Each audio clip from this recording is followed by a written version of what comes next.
हुआ, high court गए, supreme court गए, हलफनामे में क्या कहा, मुझे नहीं जानना है। ये मुझे बस ये जानना है कि आप 14% हैं, आपका जो दूसरा समीकरण है वो 17% है।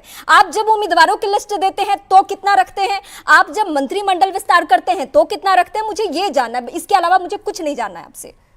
मोहतरमा, आप इसका जवाब मैं आप सुन लीजिए, जो मैंने आपकी बता दिया। इसका जवाब ये है कि जब हमारे पास साइंटिफिक डेटा हमारे सामने आ गया है, जिस तरीके से आप हमको कह रही हैं एमवाई कॉम्बिनेशन, और हम ठीक उसी प्रकार से भारतीय जनता पार्टी को भी कह सकते हैं कि जो अपर कास्ट उनका तो 90% वोट करता है, तो क्या क्या वो उधर है? तो देखिए, पूछूंगी ना, बीजेपी से भी यही पूछूंगी, बीजेपी से भी ठीक यही पूछूंगी।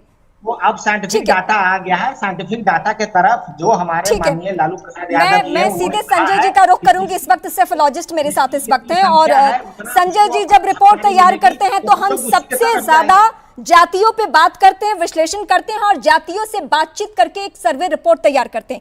संजय जी, मैंने आरजेडी और जेडीयू से एक एक सवाल पूछा जो आपने संभवतः सुना भी होगा, लेकिन मैं थोड़ा ब्रीफ कर देती हूं।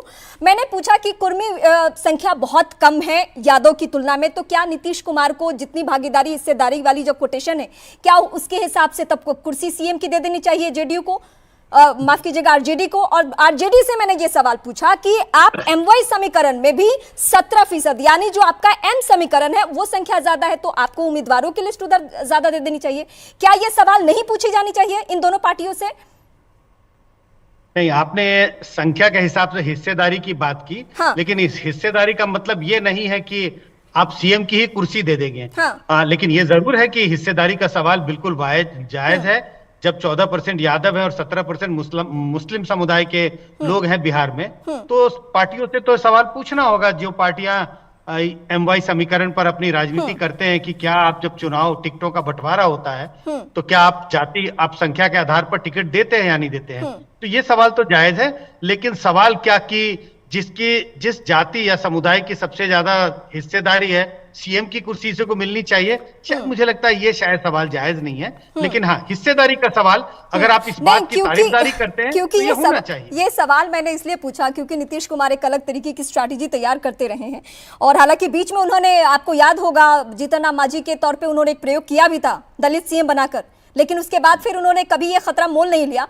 इस हिसाब से मैं चाहती थी कि क्या कभी इस तरीके की स्थिति उत्पन्न हो सकती है क्या?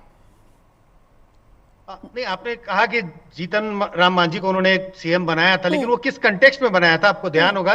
उसके पहले लोकसभा में बड़ी हार हुई थी, उसके हिसाब से उन्होंने अपना पद छोड़ करके, तो एक मॉडल बनाने की उन्होंने कोशिश की थी। उन्होंने इस बात का संदेश देने की कोशिश की थी कि वो त्याग कर सकते हैं, और वो एक दलित समुदाय के व्यक्ति को एक तरह से मुख्यमंत्री उन्होंने बनाया था। एक बड़ा संदेश देने की कोशिश कर रहे थे कि दलित समुदाय के वोटरों के वो हिमायती हैं। तो इस आधार पर निश्चित रूप से कुछ और एक्सपेरिमेंट किए जा सकते हैं, लेकिन मुझे नहीं लगता है कि वो बाध्य हैं कि अपनी कुर्सी छोड़ के या तो किसी यादव समुदाय के पक्ष में अपनी कुर्सी छोड़ दें या किसी मुस्लिम समुदाय के नेता के पक्ष में कुर्सी छोड़ दें, क्योंकि उन दोनों समुदाय की हिस्सेदारी ज्यादा है।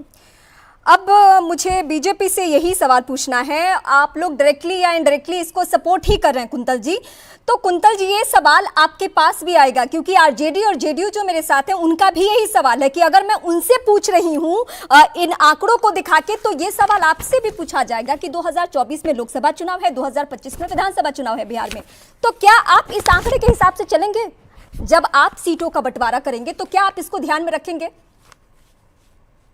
साक्षी जी, हम बहुत इस बात पे बहुत स्पष्ट है भारतीय जनता पार्टी। जो लोग पिछड़े हैं, जो लोग समाज में पिछड़ गए हैं और जिन लोगों को जानबूझ के पीछे छोड़ दिया गया है, आज जो ये जनगणना, आज जो ये रिपोर्ट आई है सर्वे की, उससे बहुत सारी चीजें सामने आती है। बिहार में बहुत सारे समुदाय को जानबूझ के भी पीछे छोड़ दिया गया है।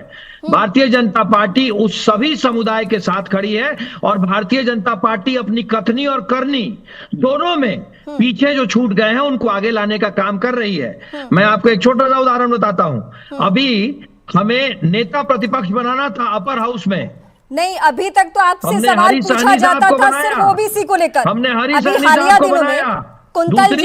दूसरी बात, मैं एक बात आपको और साक्षी जी बता देता हूँ। एक सवाल, रीमा नाम है मेरा। हाँ, आप मुझसे कुछ पूछ रही है साक्षी जी? हाँ, रीमा नाम है मेरा। मैं आपसे ये बोल रही हूँ, एक सवाल ऐड कर रही हूँ कि अभी जो संजय जी से ये सवाल ले लेती हूँ। संजय जी, नीतीश कुमार का एक और प्रयोग था, ओबीसी के अलावा ईबीसी और दलित के अलावा महादलित। अब इनको लेकर भी आंकड़ा सामने आ चुका है, कास्ट वाइज भी आंकड़ा सामने आ चुका है। मतलब आने वाले वक्त में हो क्या रहा है, 2024 में क्या होने जा रहा है बिहार में इस आंकड़े के आने के बाद? रीमा जी, हम लोगों से भी ले लें जरा, मैं आती हूँ लोगों से भी बात कर लें। ज्योति जी मैं आती हूँ।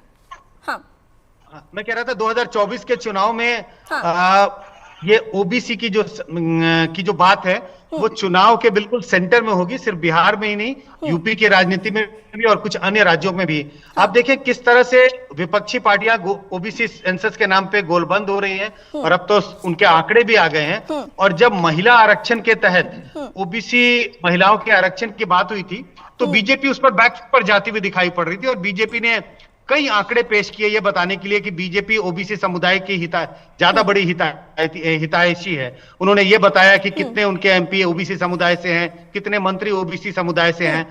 तो वो बैकफुट पर जाती हुई दिखाई पड़ रही थी। उन्हें लग रहा था कि ओबीसी के इर्द गिर्द राजनीति हो सकती है। अब जब ये आंकड़े सामने आए हैं तो मुझे लगता है कि ओबीसी के इर्द गिर्द राजनीति और फोरफ्रंट पर होगी। पहले की तुलना में अगर राजनीति की बात करें 2024 में। मैं राजीव जी के पास जाती हूँ। राजीव जी, नीतीश कुमार वो चेहरा थे बिहार के लिए जिनको सिर्फ उनके कास्ट के लोगों ने वोट नहीं किया। उनकी कास्ट की संख्या बहुत कम है, वो मैं अपने दर्शकों के सामने बता चुकी हूँ।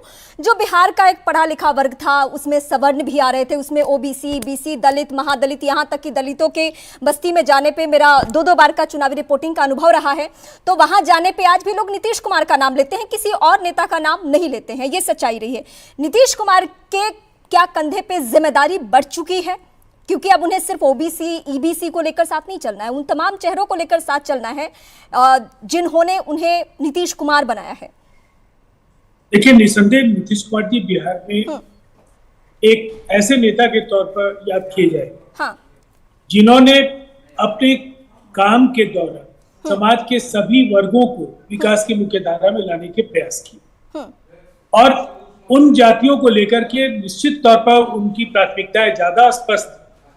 जो पिछड़ों में अति पिछड़ी जाति को लेकर के उन्होंने आयोग बनाया या महादलित मिशन बना करके जो दलितों के बीच जो ज्यादा आर्थिक दृष्टि से कमजोर लोग थे, जो सामाजिक तौर पर ज्यादा जिसमें अछूत भी कुछ जातियां थी, उन सबों को मुख्यधारा में लाने के लिए उन्होंने काफी व्यवस्थित तरीके से काम किया। अब सवाल यह है कि दो बातें हैं। एक तरफ भारतीय जनता पार्टी बेनकाब। अच्छा, एक छोटा सा सवाल, समय की कमी है, ऐड कर रही हूँ, बस ऐड कर रही हूँ, आप अब खत्म ही करना है मुझे। क्या जो नीतीश कुमार ने कदम उठाया है या बिहार में जो ये जातिगत सर्वे साझा की गई है, क्या ये अन्य प्रदेशों में भी होने जा रहा है? क्योंकि दिग्विजय सिंह का स्टेटमेंट आ गया है कि एमपी में सरकार बनेगी तो हम ऐसा ही करेंगे। अब तो राहुल गांधी जी ने भी कहा और नीतीश कुमार जी तो पहले दिन से बोल रहे हैं, लालू जी बोल रहे हैं, इंडिया के सारे नेता बोल रहे हैं कि हमारी सरकार बनेगी और हम जातीय आधार पर जनगणना कराएं। तो मुझे लगता है ये तो केंद्रीय स्तर पर जिसके खिलाफ भारतीय जनता पार्टी काफी ज्यादा सक्रिय रही है और इन्होंने सुप्रीम कोर्ट में हलफनामा के जरिए खुद को बेनकाब करा दिया। इसके पहले बिहार में हाईकोर्ट में भी लगातार इनकी कोशिश थी इनके समर्थकों की कि ये मामला खटाई में पड़ जाए। तो अब मैं समझता हूँ ये भारतीय जनता पार्टी के लिए काला दिन है और बिहार के लिए वक्त की कमी है। आप सभी का बहुत शुक्रिया हमें वक्त देने के लिए। भारतीय राजनीति की सच्चाई यही है कि बिना जाति के आप आगे नहीं बढ़ सकते हैं। और ये जो बिहार से सर्वे रिपोर्ट सामने आया है, इससे पहले 2 प्रदेशों ने सर्वे किया था, रिपोर्ट साझा नहीं की गई थी। तो बिहार में जो हुआ है, हो सकता है आने वाले वक्त में और प्रदेशों में भी की जाए और शायद भारत में भी।